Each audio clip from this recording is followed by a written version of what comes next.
코로나19의 상황이 심상치 않습니다. 신규 확진자 수가 연일 7천 명대를 계속 넘고 있는 그런 모습입니다. 만약에 이런 확산세가 꺾이지 않으면 특단의 조치를 취할 가능성이 있다고 방역 당국이 발표하는 것을 듣습니다.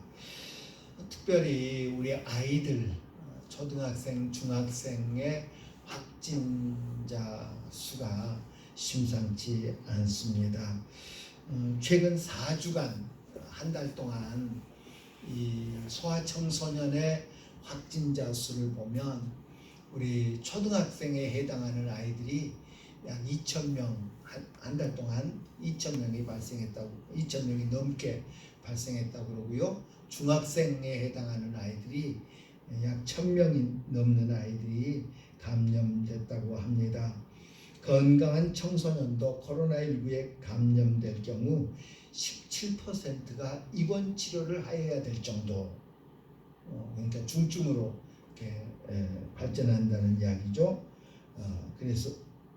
그리고 최근까지 위중증 환자가 11명이 발생했는데 이 아이들 모두 백신을 맞지 않은 아이들이다 라고 그렇게 보도되고 있습니다.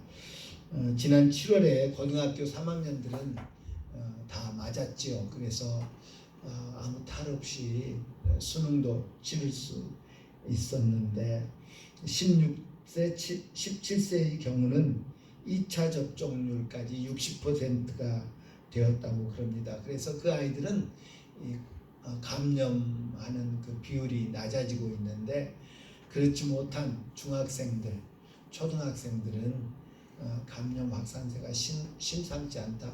우리나라는 지금 현재 중학교 아이들 이상만 백신을 맞도록 지금 하고 있고요. 초등학생들은 아직 백신 맞으라 하고 있지 않는데 미국 같은 데는 5세 이상은 백신을 맞으라 라고 그렇게 권면하고 있다고 그럽니다. 12세부터 17세 예방접종 효과를 분석한 결과 위중증 사망 예방 효과는 100%다. 그 아이들도 백신을 맞으면 위중증으로 이렇게 발전할 가능성 전혀 없고 사망할 가능성도 전혀 없다라고 발표하면서 또 통계를 내봤더니 그 중학생들 12세부터 17세의 아이들 백신 맞은 아이들 가운데 10만 명당 277명이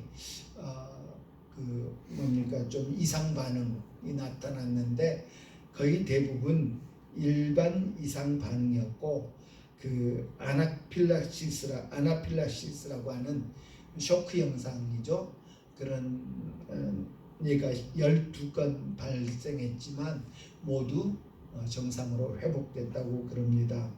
접종이 완료된 18세는 41건의 의심 사례가 있었는데 심근염이나 심낭염이 23건 발견되었고 치료 후에 모두 회복되었다. 그래서 아이들도 그 백신을 맞아서 예방하는 효과가 이렇게 이상 반응을 일으킬 일보다 훨씬 더 높다.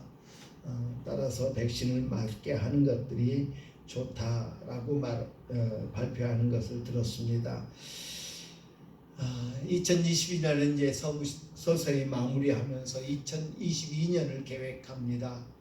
목회 계획도 세우고 여러 가지 계획들을 세우면서 제 믿음이 부족해서겠지요. 이 계획을 세우고 이 계획대로 할 수 있을까 하는 염려와 불안이 없지 않습니다. 왜냐하면 지난 2년 동안 우리가 계획하였던 것들을 사회적 거리두기라는 제목 하에 전혀 행할 수 없었기 때문에 혹여 2022년도 또다시 그러면 어떡하나 하는 그런 염려와 불안이 있습니다. 성경에 보니까 우리가 사방으로 우겨쌈을 당하여도 쌓이지 아니하며 답답한 일을 당하여도 낙심하지 아니하며 박해를 받아도 버림받지 아니하며 거꾸러뜨림을 당하여도 망하지 아니하고 라고 바울사도가 고린도 교회 성도들을 향해서 두 번째 편지를 쓰면서 그렇게 고백하고 있는 것을 봅니다. 오늘 우리에게 꼭 해당되는 말씀이 아닌가 싶습니다. 사방으로 우겨쌈을 당하여도 하나님은 피할 길을 내시는 분, 답답한 일을 당하여도 하나님은 우리에게 소망을 주시는 분, 여전히 그 하나님은 우리와 함께 하시며 우리를 위해서 일하신다라는 믿음을 가지고 믿음의 용기, 믿음의 담대함이 우리에게 필요하다라고 여겨집니다. 우리는 지난 주일에 예수님이 누구신가, 그리고 그분이 하신 일이 뭔가 하는 것을 생각했습니다. 예수님은 우리의 죄값을 갚아주시기 위해서, 대신 치러주기 위해서 십자가에서 그의 피를 쏟아주셨습니다. 생명을 내어주셨습니다. 그리고 우리에게 참된 자유를 허락해 주셨습니다. 이 모든 것이 하나님의 계획이었음을 우리는 지난 시간에 생각했습니다. 그리고 예수님이 순종함으로 이 모든 일이 이루어졌음을 우리는 볼 수 있었습니다. 우리 대신 죄값을 치러주심으로 말미암아서 우리로 거룩하고 흠없고 책망할 것이 없는 자가 되게 해주셨다. 골로새 말씀을 통해서 우리는 함께 묵상할 수 있었습니다. 하나님이 계획하신 길, 하나님이 열어놓으신 길로 우리는 이제 나아가면 됩니다. 하나님이 주도적으로, 하나님이 주권적으로 우리의 구원을 이루셨다는 사실을 우리는 성경에서 거듭거듭 발견할 수 있었습니다. 계획하신 분도 하나님이시고, 그리고 그 일을 이루신 분도 하나님이셨습니다. 거기에 어떤 인간의 도움이나 어떤 인간의 조언이나 어떤 인간의 노력도 끼어들지 않았음을 우리는 성경 전체를 통해서 발견하게 됩니다. 하나님이 다 예비해 놓으시고 열어 놓으시고 이 길로 오면 된다 라고 하는데 우리 인간들은 그러지 못합니다.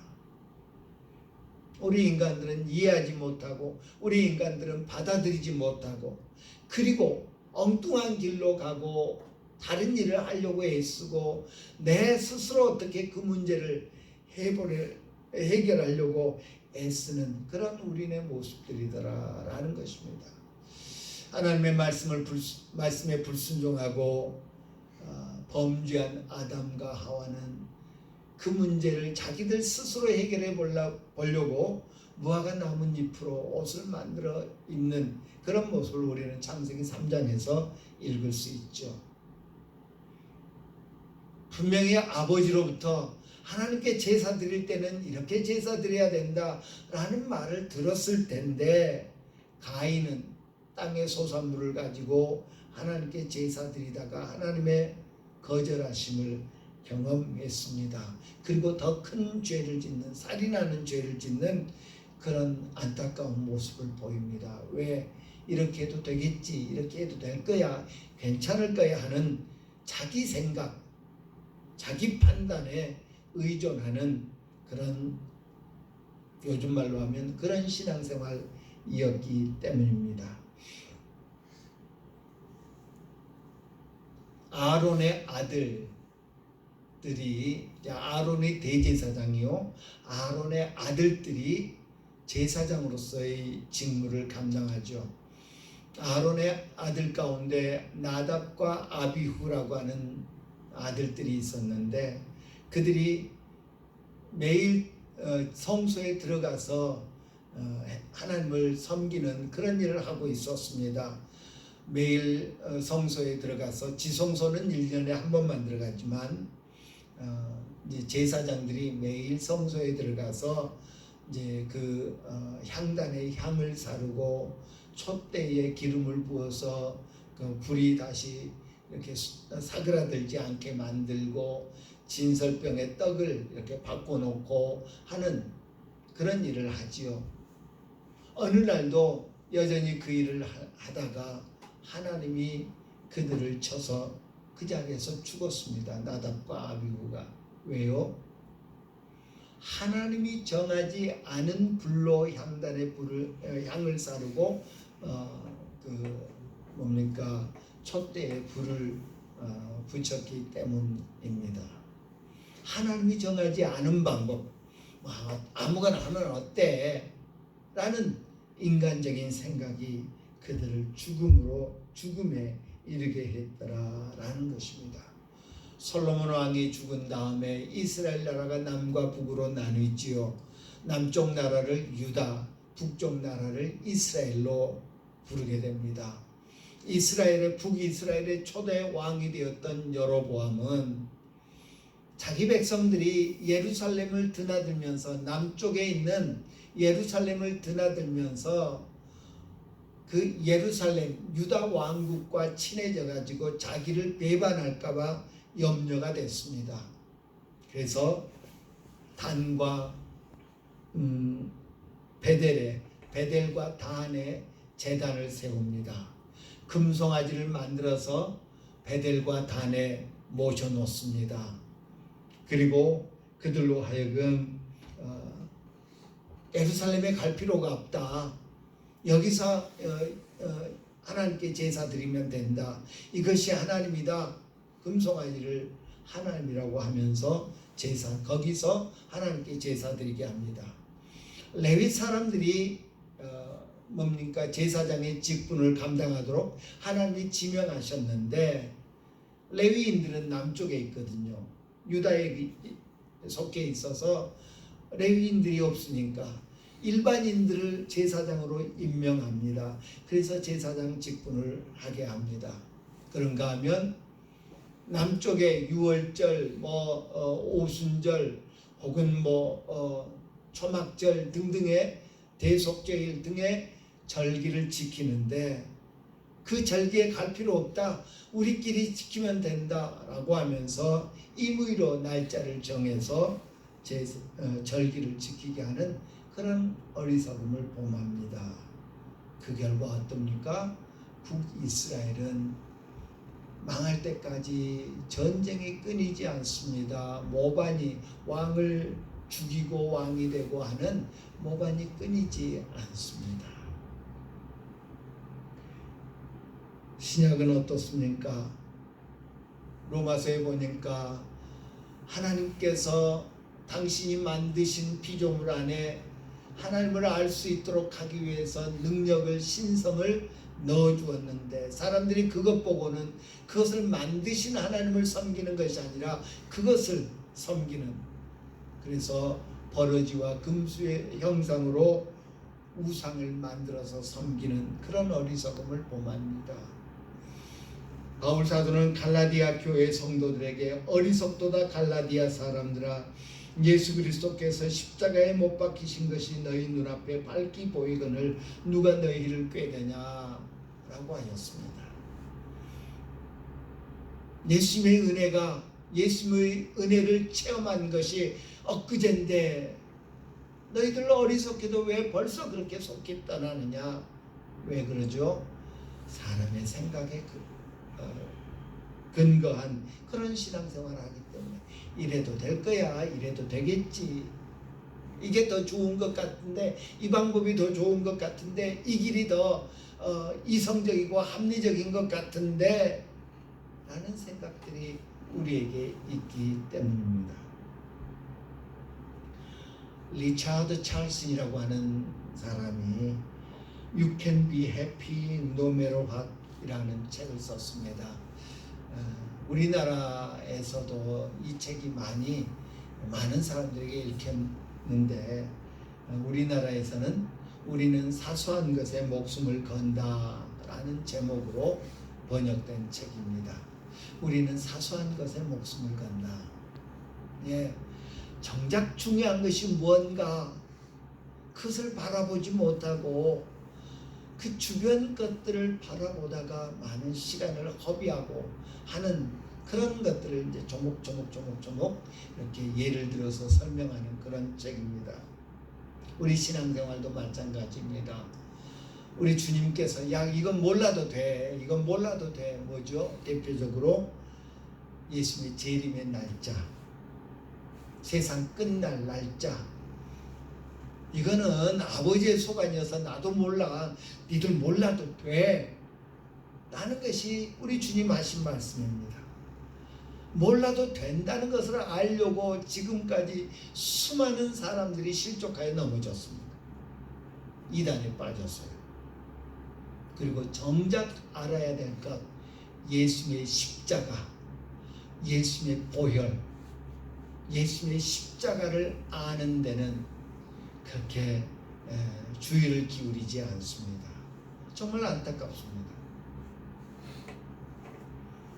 예수님의 십자가의 의미만 알면 다 끝나는데 예수님의 십자가의 보혈의 공로를 알고 그를 영접하면 믿으면 아무것도 몰라도 되는데 정작 알아야 될 것을 아는 데는 그렇게 주의를 기울이지 않고 몰라도 돼 라고 주님 말씀하신 것은 알려고 이리 가고 저리 가고 이 사람 따르고 저 사람 따르고 그러다가 실족하여 넘어진 신앙인들이 너무 많더라라는 것입니다. 우리 힘, 우리 능력, 우리 지식 이런 것들로 우리가 구원받을 수 없다. 우리가 아무리 노력해도 우리의 구원을 우리 스스로 이룰 수 없다라는 것이 성경의 말씀입니다. 왜 그런가요? 왜 우리는 우리 스스로의 문제를, 특히 죄의 문제를 해결할 수 없는가요? 그것은 인간의 본질 때문입니다. 지난주에 읽었던 골로새서 1장 21절에 보면 전에 악한 행실로 멀리 떠나 마음으로 원수가 되었던 너희라고 말하고 있습니다. 예수를 영접하기 전에 우리의 모습은 어떤가? 하나님과 원수되었던 사람이다. 하나님과 원수되었던 사람. 네, 예수님이 우리를 위해서 십자가에 피 흘리시기 전, 그 예수님을 영접하기 전 우리 인간들의 모습은 하나님과 원수된 자다. 따라서 그분이 우리 인간을 받아줄 리 없고 그분이 우리 인간과 화목할 리 없죠. 왜? 하나님은 공의로우신 하나님이시기 때문에. 에베소서 2장 3절에서는 전에는 우리도 다 그 가운데서 우리의 육체의 욕심을 따라 지내며 육체와 마음에 원하는 것을 하여 다른 이들과 같이 본질상 진노의 자녀이었더니 라고 했습니다. 예수님의 그 십자가의 공로를 받아들이기 전 우리는 본질상 진노의 자식이었다. 하나님의 진노를 받을 수밖에 없는 그런 운명, 그런 팔자의 사람이었다라고 말합니다. 에베소서 5장 8절에 전에 너희가 어둠이더니, 디모데전서 1장 13절에서 내가 전에는 비방자요 박해자요 폭행자였다. 디도서 3장 3절에서는 우리도 전에는 어리석은 자요 순종하지 아니한 자요 속은 자요 여러가지 정욕과 행락에 종노릇한 자요 악독과 투기를 일삼은 자요 가증스러운 자요 피차 미워한 자였다라고 고백합니다. 바울 사도뿐만 아니라 베드로 사도도 너희가 전에는 백성이 아니더니 하나님의 백성이 아니었다라고 말합니다. 하나님과 아무 상관없는 사람들이었다. 오히려 진노의 자식들이었다. 오히려 온갖 악행을 행하는 사람들이었다 라고 그렇게 말하고 있는 것을 봅니다. 하나님과 원수, 진노의 자녀, 어두움, 비방자, 박해자, 폭행자, 어리석은 자, 순종하지 아니한 자, 속은 자, 쾌락의 종노릇한 자, 악독과 투기를 행하는 자, 가증스러운 자, 피차 미워하는 자들이었다. 따라서 우리는 우리의 문제를 해결할 가능성이 없다. 빚을 갚아야 되는데 빚 이자뿐만 아니라 원금까지 갚아야 되는데 이게 원금이 자꾸 늘어나네요. 가망성이 없는 그런 존재였다라고 말합니다. 이 가운데 난 아니야. 나는 비방자도 아니었고, 나는 미워하는 자도 아니었고, 나는 하나님의 대적도 아니었고, 나는 진노의 자녀도 아니었고, 난 아니야 라고 말할 우리 인간이 누가 있겠습니까? 에베소서 2장 8절 9절에서 혹은 디모데서 1장 9절에서 우리가 구원받으면 우리의 행함 때문이 아니다. 우리의 행위 때문이 아니다. 하나님이 우리를 구원하사 거룩하신 소명으로 부르심은 우리의 행위대로 하심이 아니다. 디모데후서 1장 9절에 말하고 있고요. 디도서 3장 5절에서는 우리를 구원하시되 우리의 행한 바 의로운 행위로 말미암지 아니했다라고 말합니다. 로마서 3장 20절은 율법의 행위로 그의 앞에 의롭다 하심을 얻을 육체가 없나니 율법으로는 죄를 깨달으니라. 행함을 통해서 하나님, 그래 너 100점 맞았다, 너 이제 의로운 사람이 됐구나 라고 인정받을 사람은 아무도 없다. 우리의 수고, 우리의 노력으로 하나님으로부터 의롭다 인정받을 수 있는 사람은 없다고 분명하게 성경 곳곳에서 밝히고 있는 것을 봅니다. 어떤 사람도 어떤 육체도 스스로의 죄의 문제를 해결할 수 없더라라는 것입니다. 여러 차례 비유로 말씀드렸습니다. 어떤 사람이 예수 믿고 내가 이제 바르게 살아야지, 주님을 기쁘시게 하는 삶을 살아야지 생각하면서 벽에다 판을 하나 만들어 놓고 죄를 지으면 거기다 못을 하나 박고, 착한 일을 했다, 주님이 기뻐할 만한 일을 했다라고 하면 그 못을 뽑고, 어느 순간에 박는 못보다 뽑는 못이 많아지더랍니다. 그리고 결국은 그 판의 못을 다 뽑게 되는 날이 왔답니다.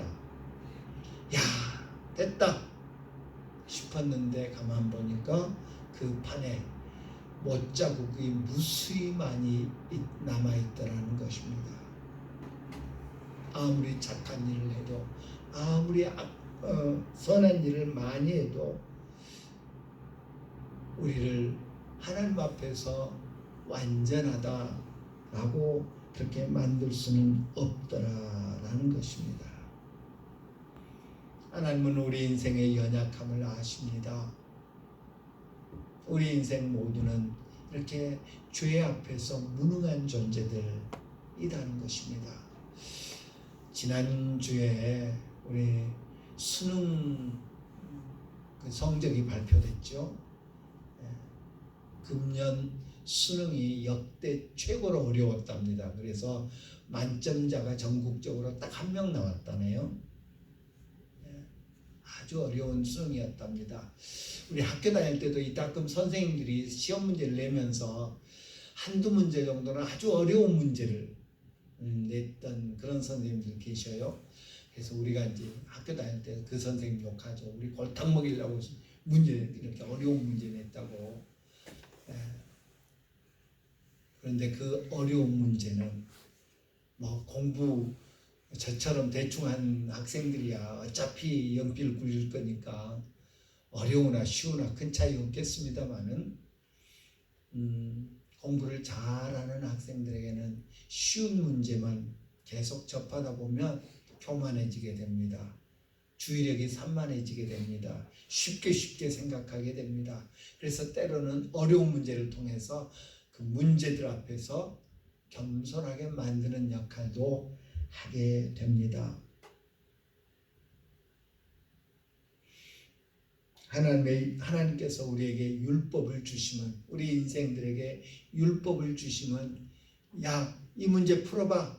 100점 맞았니? 그래, 잘했다. 너 의로운 사람이다. 라고 하기 위함이라기보다는 당신이 주신 율법을 내가 온전히 행할 수 없군요. 아무리 노력해도 아무리 힘써도 내가 100점 맞을 수가 없군요. 나를 긍휼히 여겨주십시오. 나는 2점수밖에 못 받습니다. 그럼에도 불구하고 나를 불쌍히 여겨주십시오 라고 하나님 앞에 손들게 하기 위함이다 라는 것입니다. 자비와 긍휼을 베푸신 하나님 앞에 손을 들게 하기 위해서 율법을 주셨습니다. 그래서 율법을 가정교사다 혹은 옛날 성경의 몽학선생이다 라고 그렇게 묘사하는 것을 봅니다. 하나님, 내가 당신의 율법에 나를 비춰보니까 나는 2점수밖에 못 받습니다. 그런데 어떻게 합격 좀 시켜주시면 안 되겠습니까? 그 문제를 해결하기 위해서 하나님께서는 당신의 아들을 우리에게 내어주셨습니다. 이제는 그의 육체의 죽음으로 말미암아 화목하게 하사 너희를 거룩하고 흠없고 책망할 것이 없는 자로 그 앞에 세우고자 하셨다. 우리 지난주에 읽은 골로새서 1장 22절에 그렇게 말씀하는 것을 봅니다.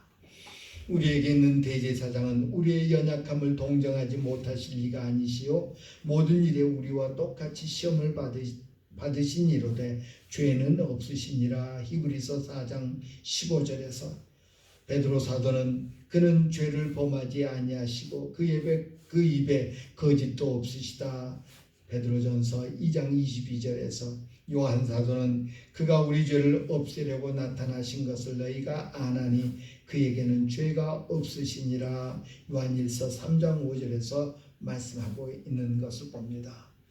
하나님께서 당신의 아들을 우리를 위해서 내어주셨는데 그분은 만점 맞으신 분이시다.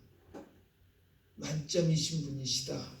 그래서 그분이 도와주면, 그분이 가르쳐주면, 그분을 의지하면 우리 또한 하나님 앞에 거룩하고 흠없고 정결하게 되는 책망할 것이 없는 자가 되게 된다라고 그렇게 알려주고 있습니다.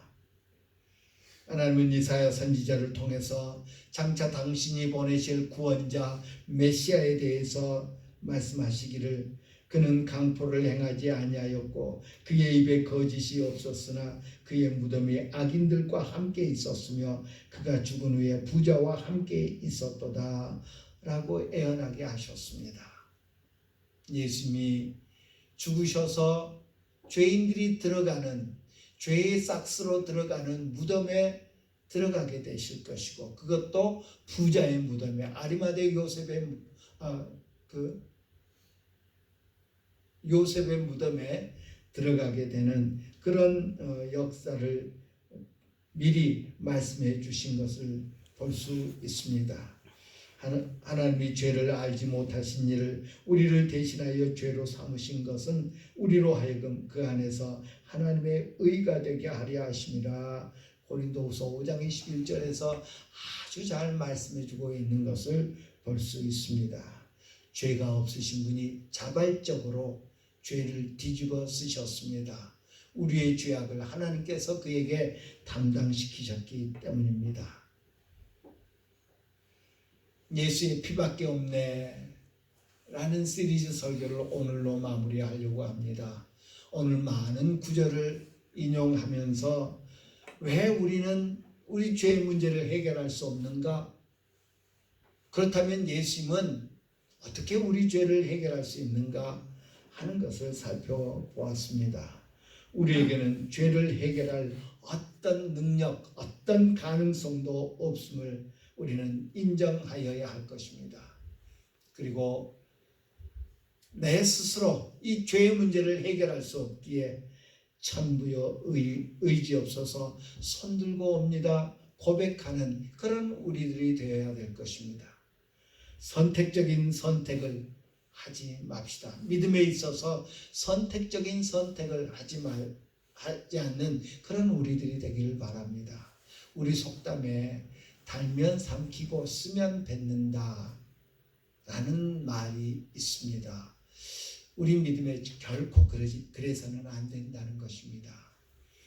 내가 이해되는 것만 믿고 내가 받아들일 수 있는 것만 받아들이고, 그리고 내가 이해하지 못하면 아닐 거야, 그러지 않을 거야. 성경의 다른 말씀들은 그래 참 좋은 말씀이야, 참 그래 우리가 인생을 살아갈 때 교훈으로 삼고 살아가야 될 말씀이야 라고 받아들이면서, 예수님이 무리를 걸으셨대, 그거는 지어낸 이야기일 거야. 예수님이 보리떡 5개 물고기 2마리로 5,000명을 먹이셨대, 그거 한 아이가 도시락 내놓으니까 숨겨놓고, 자기 거 숨겨놓고 있던 사람들이 너도 나도 감동을 받아서 내놓으니까 먹고 남은 것이 됐을 거야. 선택적인 선택이죠. 내가 받아들이고 싶은 것은 받아들이고, 복받는다 하는 것은 받아들이고, 예수 믿으면 천국 간다 하는 것은 받아들이고, 예수님이 내 죄를 위해서 십자가에 죽으셨다 라는 것은 글쎄 그 양반 죽은 것하고 나하고 무슨 상관이야 라는 것은 받아들이지 않고,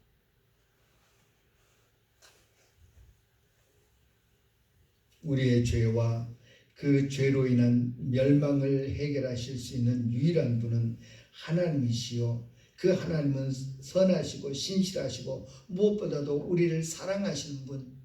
그래서 하나님께서 해결책을 제시해 주셨는데 그 해결책이 바로 예수 그리스도시다. 그분을 믿으면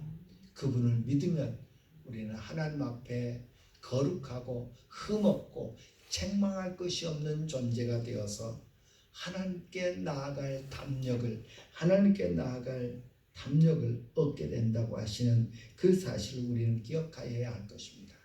예수님이 말씀하셨습니다. 내가 곧 길이요 진리요 생명이니 나로 말미암지 않고는 아버지께로 올 자가 없느니라. 나로 말미암지 않고는 다른 어떤 피도 다른 어떤 방법도 우리로 하나님 앞에 의롭다함을 받게 만들 수 없다라는 것입니다. 예수님을 믿고 예수님의 길을 따르는 것은 우리 인생에 있어서 옵션이 아니라는 사실을 기억합시다. 선택사항이 아니라는 것입니다. 최선, 차선, 자차선이 있는데 그 중에 최선이 예수 믿는 거고, 차선은 선행을 많이 하는 거고, 차차선은 또 다른 거고 아니라는 것입니다. 오직 한 길, 오직 한 방법. 예수님이 내 죄를 위해서 십자가에 피 흘려 죽으셨고 그를 믿으면 영생을 얻는다는 이 사실을, 예수님으로 말미암지 않고는 하나님께로 갈 자가 없다는 사실을 받아들이는 것, 그것만이 우리 인생이 택할 수 있는 유일한 길이다. 구원받을 수 있는 유일한 길이다라는 것입니다. 이는 죽고 사는 문제요, 사망과 멸망의 문제인 것입니다. 나의 죄를 씻기는 예수의 피밖에 없네. 우리 평생토록 고백하며 사는 우리 모두가 되기를 간절히 바랍니다. 기도합니다. 좋으신 하나님, 신실하신 하나님, 자비로우신 하나님, 오늘도 우리 주님의